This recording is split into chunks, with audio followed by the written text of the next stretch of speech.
தெற்கு சீமையில என்ன பத்தி கேளு தூளு தூத்துக்குடி ஆடு ராசா 8 வச்சா படபடக்கும் கூறு லேசா கண்ணடிச்சா வெடி வெடிக்கும் ஆறு தீபாவளி தல தீபாவளி தல தீபாவளி அம்பு கையில கொடுப்பா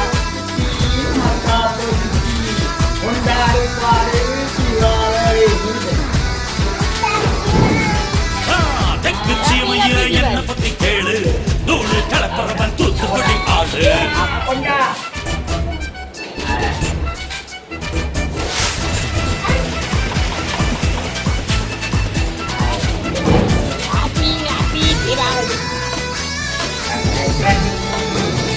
அம்பு கையில லைட்டை பிடிச்சு விட்டா தள்ளி கொண்டு நம்ம கார்ல பேண்ட்ல பண்றாரு ஹாப்பி ஹாப்பி தீபாவளி அடி ஹாப்பி ஹாப்பி தீபாவளி ஒரு காலத்துல